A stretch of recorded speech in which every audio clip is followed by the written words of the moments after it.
되지 않아서 하나님께 반항하고 사회와 가정과 교회에 불행이 발생됩니다. 아담과 에덴 동산에서 하나님의 피조물을 먹고 그들이 만족했다면, 자족했다면 결코 선악과를 얻지 않았을 겁니다. 에덴 동산은 쫓겨나는 일도 없었을 겁니다. 그러나 그들은 하나님과 구별된 피조물이라는 그런 것에 자족하지 못하고 하나님처럼 될 수 있다는 그런 야망에 사로잡히면서 피조물로서의 만족을 부리고 불만을 찾아다니고 감사해서 불평의 마음으로 바뀌면서 그런 시험에 들게 됩니다. 오늘 본문에 보면 거짓 교사들이 나오죠. 거짓 교사들이 왜 생겨날까요? 왜 이 세상에는 진리만 있지 않고 비진리가 그렇게 많이 횡행할까요? 이건 바로 자족하는 마음이 없어서 그렇습니다. 주님이 가르치신 대로 주님이 정해놓은 길대로만 가면 되는데 그 길로 가기를 원치 않는 많은 사람들이 자기 길을 고집하고 자기 길을 정당화시키는 이론들을 자꾸 내세우고 있습니다. 4절에 저는 교만하여 이르러서 아무것도 알지 못하고 변론과 언쟁을 좋아하니 이로써 투기와 분쟁과 회방과 악한 생각이 나며, 여러분 만족이 있는 곳에는요 이런 투기가 없습니다. 질투가 없습니다. 악한 생각, 분쟁, 변론, 언쟁, 이 모든 것이 다 어디서 나옵니까? 뭔가 불만한 것에 자족하지 못하는 마음에서 이것이 다 나옵니다. 남편이 아내를 만족하지 못하는 것에 가정이 어려워집니다. 부모가 자식을 만족하지 못한 것에 상처를 남기고, 직원이 자기 위치에 만족하지 못할 때 실수를 하게 됩니다.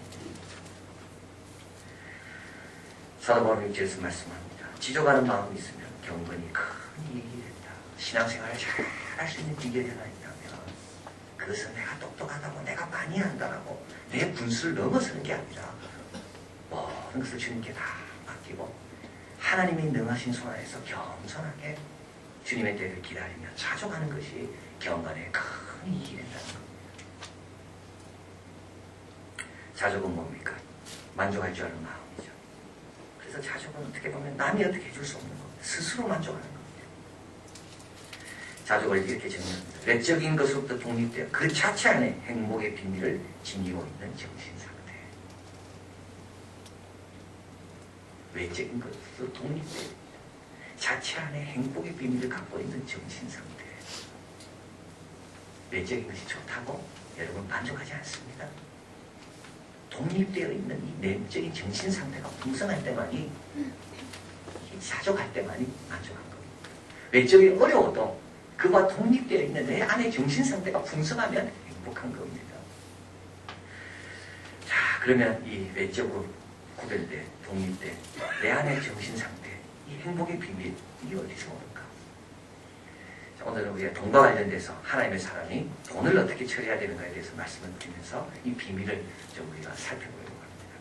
하나님의 사람은 자족하는 사람이 되어야 되는데요.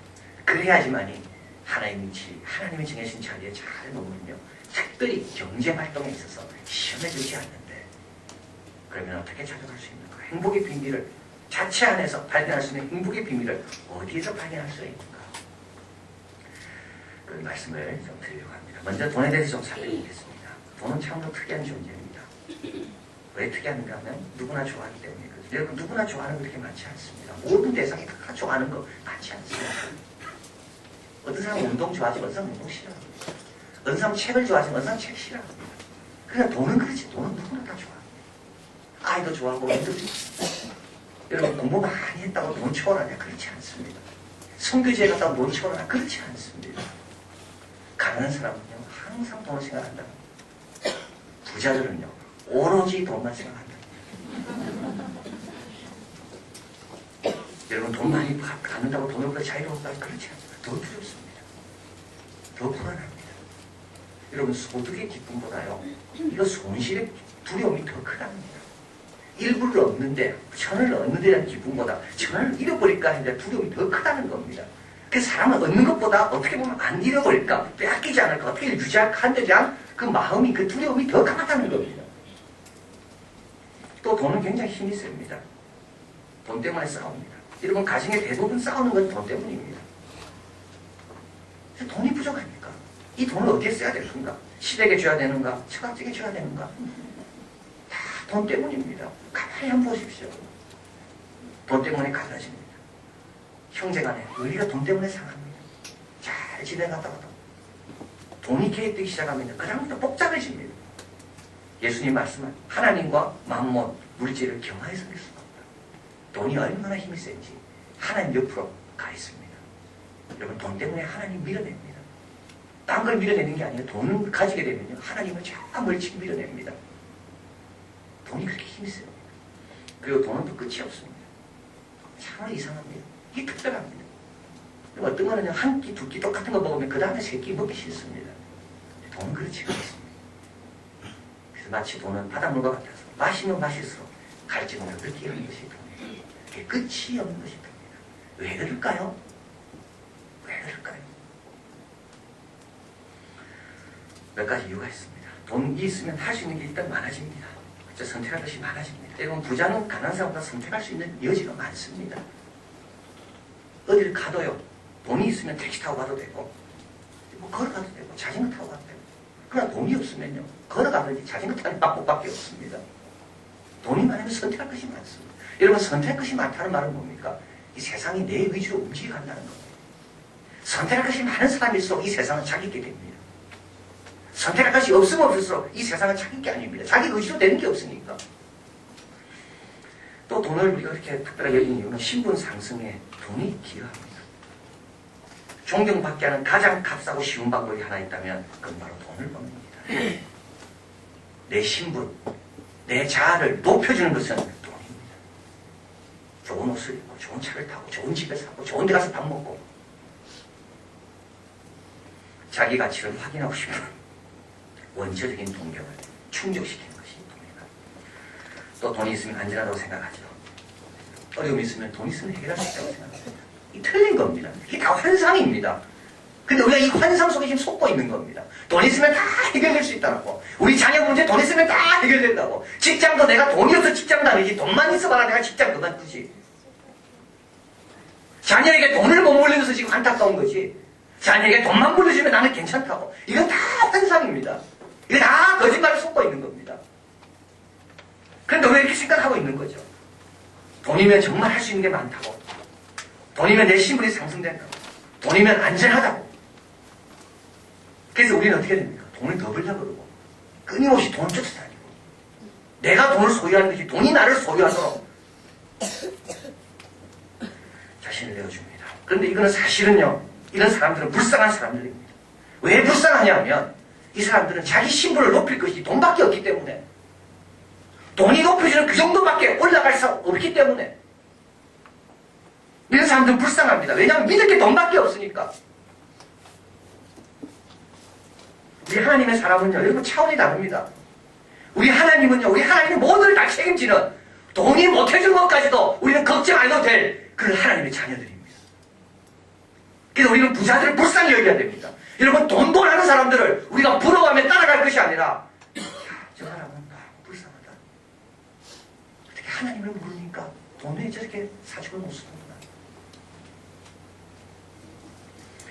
하나님이 우리를, 천지를 주관하신 하나님이 우리를 넣는데 내가 너를 낳았다.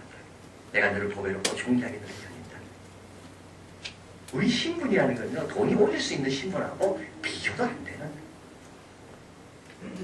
양자의 이름을 받는, 예수님과 같은 그와 같은 자녀의 권세를 갖는 엄청난 신분. 근데 세상 사람들은 그게 없습니다. 그게 자기 신분을 높일 곳이 뭐밖에 없습니까? 돈밖에 없습니다. 세상 사람들은 불안합니다. 또 세상 사람들은요, 죽고 난 다음에 어떻게 될지 이 세상이 다릅니다. 이 세상에서 성공하지 못하면 끝입니다. 이 세상에서 누리지 못하면 끝입니다. 그렇기 때문에 이 세상에서 누리기 위해서 돈을 하는 겁니다. 근데 우리는 다릅니다. 우리는 이 땅에 가난하게 살아도 천국 부장 살 수 있습니다. 이 땅은 나그네라고 말씀합니다. 나그네는 절대, 나그네는 중간에 멈추는 법이 없고, 나그네는 집을 짓지 않습니다. 나그네는 자기 고향이 있는데 왜 여기다 집을 짓습니까?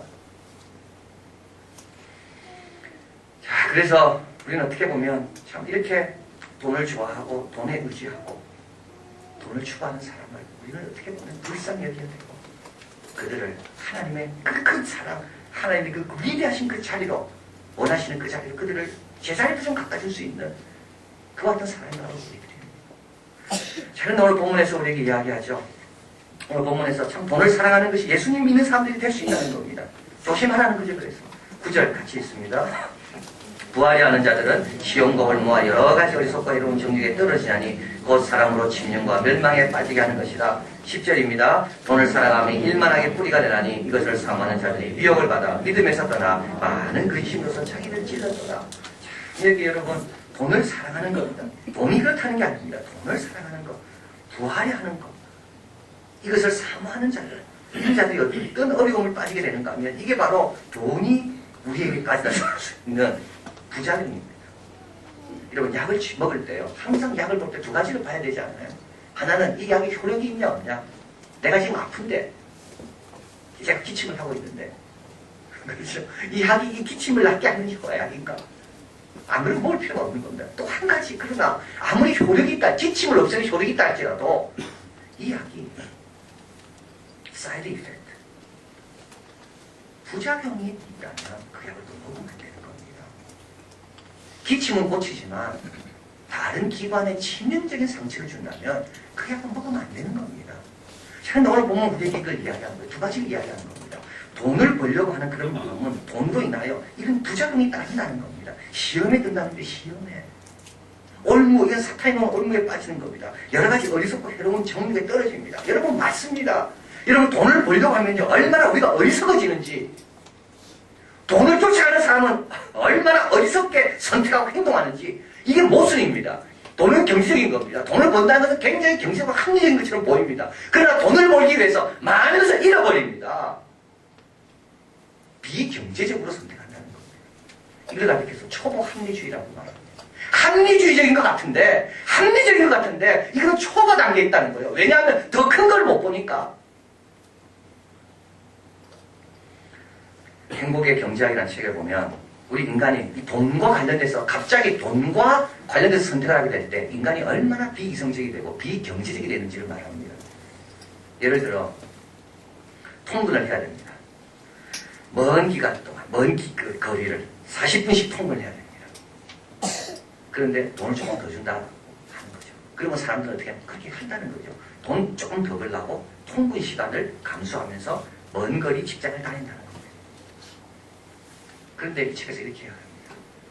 돈을 조금 더 벌지는 몰라도 왔다 갔다 하면서 받는 스트레스, 왔다 가면서 하는 그 시간 낭비로 인하여 가족과 보낼 수 없는 시간의 손실, 실제로 계산을 해보면 소득의 40%는 사실은 자기가 잃어버리고 있다는 겁니다. 여러분, 우리는 내면적인 충족보다 외부적인 재화에 더 관심이 많이 가 있습니다. 계산, 산술적으로 표현되지 않는 이 내부적인 이 손실, 이거는 아주 당연하고 너무 쉽게 여기고, 그러나 계산되는 조그만 것들, 이거에 대해서는 너무 비중을 많이 둡니다. 그래서 어떻게 어리석은 정력에 빠집니다. 또 해로운 정력에도 빠집니다. 남보다 더 벌려고, 더 빨리 벌려고. 얼마나 해로운 정력입니까? 그리고 마지막으로 어떻게 되나요? 일만하게 뿌리가 되고 많은 실수를 하게 되고 이것을 사모하는 자들이 미혹을 받아 결국은 믿음에서 떠나게 되고 많은 근심으로써 자기를 찢는다. 사이드 이펙트. 여러분, 돈을 사랑하고 돈을 쫓아다니면서 내가 잃어버리는 것이 얼마나 많이 있는지. 그러나 동시에 또 돈은 우리에게 줄 수 없습니다. 돈이 행복을 우리에게 줄 수 없습니다. 행복의 경제학의 책에 보면 두 가지 이유입니다. 하나는 뭐냐면 인간은 적응한다는 겁니다. 그렇기 때문에 행복이라는 것은 느낌이잖아요. 기분이잖아요. 주관적인 겁니다. 뭔가 변화가 있을 때 행복을 경험하는 건데요. 변화된 다음에 인간은 그 변화된 것을 적응해버리면 그 다음부터는 느낌이 없어진다는 겁니다. 행복하지 않다는 거죠.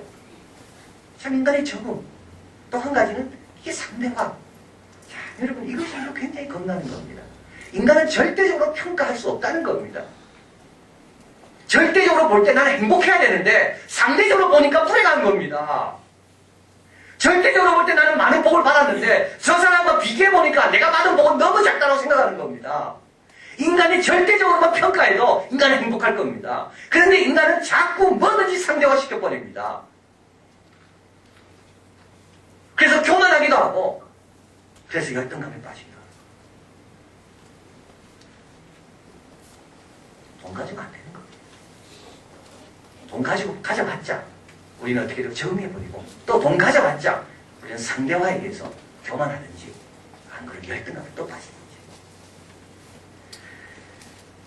이사야 55장 1절 3절 참 주님께서 너무 귀한 말씀을 너희 목마른 자들아 물러나오라 돈 없는 자도 오라. 돈 없어도 괜찮다는 겁니다. 너희는 와서 사 먹되 돈 없이 값 없이 포도주와 젖을 사라. 너희가 어찌하여 양식하는 것을 위하여 은을 달아주며 배부르게 못할 것을 위하여 수고하느냐. 나를 청정하라. 그리하면 너희가 좋은 것을 먹을 것이며 너희 마음이 기름진 것으로 즐거움을 받으리라. 너희는 귀를 기울이고 내게 나와 들으라. 그리하면 너희 영혼이 살리라. 내가 너희에게 영원한 언약을 세우리니 다윗에게 허락한 확실한 은혜니라. 청정하는 자에게 주십니다. 겸손한 자에게 주님 주십니다. 다윗에 허락한 확실한 은혜. 이스라엘 백성이 가장 존경하고 가장 자랑하는 그 확실한 은혜를 받은 그 다윗 돈으로 샀습니까? 아닙니다. 하나님 앞에 순종하고 겸손할 때 하나님 채워주십니다. 사도행전에 보면 돈으로 직분을 살려다가 호되게 야단맞은 사람이 있습니다. 그 사람이 시므온입니다. 시므온은 원래 마술사였습니다. 이적을 행하고 사람들 앞에 여러 가지 특별한 것을 보여준 사람. 그런데 그 동네에 빌립이 복음을 전하면서 놀라운 역사가 일어난 걸 보면 자기도 참 놀라운 걸 경험, 자기가 더 센 분이 온 겁니다. 그리고 베드로가 와서 기도를 하는데 막 방언이 나면서 성령이 임하는 것을 봤습니다. 그래서 이 사람이 자기 돈을 많이 가지고 와서 베드로에게 내놓으면서 이렇게 말합니다. 내가 이 돈을 드릴 테니까 나에게 이런 권세를 좀 달라고. 그때 베드로가 이야기합니다. 하나님 앞에서 내 마음이 바르지 못하니 이 도에는 내가 관계도 없고 분깃도 될 것이 없느니라. 돈이 방해가 됩니다. 부자가 천국에 들어가는 것이 낙타가 바늘기로 들어가는 것입니다. 여러분 돈이 방해가 됩니다. 오히려. 이 도에 너는 관계도 없고 분깃도 될 것이 없다. 돈으로 뭘 해버리는 사람들. 그래서 우리 하나님은요 정말 중요한 것은 다 돈 없이 하도록 되어 있습니다. 정말 중요한 축복은 다 공짜로 겸손한 자에게, 기도하는 자에게, 믿는 자에게, 사랑하는 자에게 이런 건 다 이거 돈으로 되는 게 아닙니다. 자, 그래서 우리는 낭비하는 거죠. 돈이 될 줄 알고 돈으로 이걸 누릴 줄 알고 낭비하는 겁니다. 그래서 우리는 치유제가 하나 있는데 그게 뭐냐고? 그거는 바로 자족하는 마음입니다. 오늘 본문에서 7절까지 있습니다. 우리가 세상에 아무것도 가지고 온 것이 없으되 또한 아무것도 가지고 가지 못하리니 8절입니다. 우리가 먹을 것과 입을 것이 있은즉 족한 줄로 알 것이니라. 자족의 비밀을 알아야 됩니다. 자족이 있는 사람, 외부에 상관없이 외부와 독립적으로 행복의 비밀의 열쇠를 갖고 있는 사람. 어떻게 행복의 비밀의 열쇠를 갖습니까? 오늘 본문은 세 가지를 이야기합니다. 첫째 하나는요, 우리의 출생을 한번 보라는 겁니다. 출생 아무것도 가지고 온 거 없잖아요. 태어난 것만 해도 얼마나 감사합니까? 대한민국 국민으로 태어난 거 얼마나 감사합니까? 참 태어난 것만 해도 감사합니다. 거기에 뭘 더 해야 되겠습니까? 더하지 않아도 감사한 겁니다. 그리고 또 가지고 갈 것이 없다라고 되어 있습니다. 우리는 다 죽고 나면 뭐가 가져갈까요? 지금 그렇게 우리가 관심 갖고 있는 걸 가져갈 수 있을까요? 주님께? 출신을 보고요. 우리가 어디로 갈 건지 생각해보라. 그러면요. 많은 것을 가지치게 할 수 있습니다. 그거 없어도 괜찮습니다. 주님 앞에 갈 거니까요. 그리고 또 한 가지 두 번째 기본적인 거면 먹을 것과 입을 것이 있으면 족한 줄 알아요. 여러분 먹을 것과 입을 것 이것은 가장 삶의 기본적인 것을 말합니다. 삶의 기본적인 것이 어떻게 보면요. 제일 값비싼 겁니다. 삶의 기본적인 것이 어떻게 보면 가장 비싼 겁니다. 우리가 돈으로 살려는 것보다 이미 하나님께서 우리에게 이 비싼 것들로 우리를 입혀주셨다는 것을 말하는 겁니다. 여러분 먹지 못하면 뭐 하겠습니까? 돈 아무리 많아도요. 여러분 돈 아무리 많아도요. 입을 힘이 없다면, 옷을 입을 힘이 없다면 뭐가 되겠습니까? 이번에 미국에 가서 며칠은 교회에서 이제 잡아준 숙소에서 있었고, 이제 마지막 한 3일은 우리 한 여자 장로님 댁에서 머물렀습니다.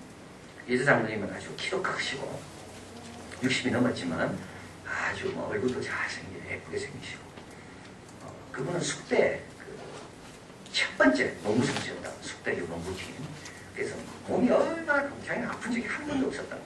그런데 2년 전에 이제 몸에 병이 찾아오기 시작해가지고 얼굴이 붓고 류마티스, 다리가 막 아프고 또 이게 그 대장에 뭐가 이렇게 뿔이 생겼는데 그거는 대장 내시경 할 때 그 카메라로 할 수 있는 그 부분이 아니라서 한 10cm 잘라내고 이게 동시에 3개의 병이 찾아왔거든요.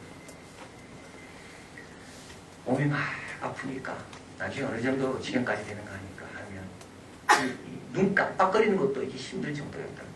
눈 깜빡하는 거 너무 힘들단 말이에요.